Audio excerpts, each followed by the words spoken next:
முன்னாள் முதலமைச்சர் மற்றும் திமுகவின் தலைவர் திரு கலைஞர் கருணாநிதியின் நினைவு தினம் இன்று. இந்திய அரசியலில் மிக முக்கியமான ஒரு நபர், மூத்த அரசியல் பிரமுகர்களுள் ஒருவர்.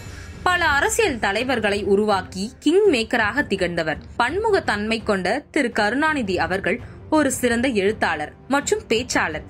திரையுலகில் கதை, உரையாடல் பணிகளிலும் ஈடுபட்டுக் கொண்டிருந்தார் இந்த அரசியல்வாதி. இவர் நாகப்பட்டினம் மாவட்டத்தில் உள்ள திருக்குவளை எனும் கிராமத்தில் 1924 ஜூன் 3ஆம் தேதி அன்று முத்துவேலருக்கும் அஞ்சுகம் அம்மையாருக்கும் மகனாக பிறந்தார். இவரது இயற்பெயர் தட்சணாமூர்த்தி. தொடக்க கல்வியை திருக்குவளையில் பெற்றார். பின்னர் திருவாரூரில் இருந்த மாவட்ட நாட்டாண்மை கழக உயர்நிலைப் பள்ளியில் பள்ளி இறுதி வகுப்பு வரை பயின்றார். கருணாநிதி தமிழ் திரையுலகில் கதை, உரையாடல் பணிகளில் ஈடுபட்டு கொண்டவர். தூக்குமேடை நாடகத்தின் போது பட்டுக்கோட்டை அழகிரி இவருக்கு கலைஞர் என்று பட்டம் சூட்டினார். முரசொலி எனும் துண்டு வெளியீட்டை 1942ஆம் ஆண்டில் வெளியிட்டார். நீதி கட்சியின் தூணாக கருதப்பட்ட பேச்சாளர் அழகிரிசாமியின் பேச்சால் ஈர்க்கப்பட்ட கருணாநிதி தனது 14வது அகவையில் அரசியல் சமூக இயக்கங்களில் முழுமையாக தம்மை ஈடுபடுத்திக் கொண்டார். கருணாநிதி தமிழ் அரசியலில் களம் இறங்குவதற்கு உதவிய முதல் பிரதான எதிர்ப்பு கள்ளக்குடி ஆர்ப்பாட்டத்தில் 1953ஆம் ஆண்டு ஈடுபட்டது. அங்கு அதற்கு கைது செய்யப்பட்டு சிறைக்கு சென்றார். பெரியார், அண்ணா அவர்களை தனது வழிகாட்டியாக ஏற்றுக்கொண்டு கடைசி வரை அவரது கொள்கைகளை பின்பற்றினார்.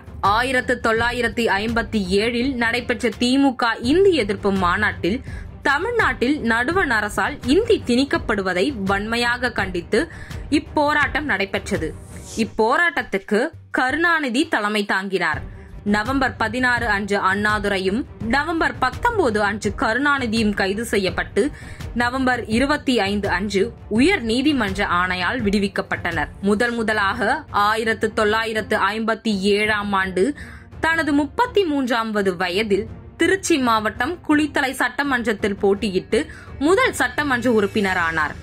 1961 திமுகவின் பொருளாளராக நியமிக்கப்பட்டார். 1962 தமிழ்நாடு சட்டமன்ற எதிர்க்கட்சி துணைத் தலைவர். 1967 தமிழ்நாடு அரசின் பொதுப்பணித்துறையின் அமைச்சரானார் கருணாநிதி. திரு கருணாநிதி அவர்கள் 1969ஆம் ஆண்டு தமிழ்நாட்டின் முதலமைச்சராக முதல் முறையாக பொறுப்பேற்றார். மேலும் திராவிட முன்னேற்ற கழகத்தின் தலைவராகவும் பொறுப்பேற்றார். 1971 இரண்டாவது முறையாக தமிழ்நாட்டின் முதலமைச்சரானார் கருணாநிதி. 1989 தமிழ்நாட்டின் முதலமைச்சராக மூன்றாவது முறையாக பொறுப்பேற்றார்.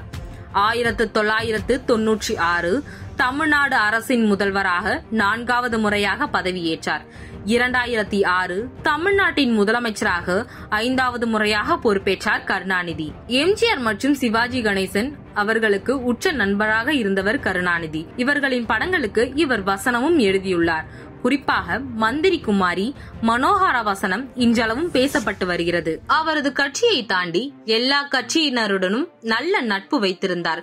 குறிப்பாக காமராஜ் அவர்களிடம் நல்ல அன்பு வைத்திருந்தார். தமிழக தலைவர்கள் மட்டும் அல்லாது டெல்லியிலும் செல்வாக்கு மிக்க தலைவராக விளங்கினார். சோனியா காந்தி இவரை அப்பாஜி என்று அன்புடனே அழைப்பார். மற்ற தலைவர்கள் அவரை கலைஞர் என்று அழைக்கப்பட்ட ஒரே ஒப்பற்ற தலைவர் திரு கருணாநிதி அவர்கள். இவர் மன்மோகன் சிங், திரு வாஜ்பாய், ஐ.கே. குஜ்ரால், அத்வானி போன்ற பிரதமர்கள் மற்றும் நாட்டின் குடியரசுத் தலைவர்களிடம் நல்ல நட்பு கொண்டவர். அவரது நினைவு தினம் இன்று. அவர் தமிழ் நாட்டுக்கும் தமிழ் மக்களுக்கும் பல்வேறு சீர்திருத்தம், நல்ல நல்ல திட்டங்களை மக்களுக்கு செய்துள்ளார்.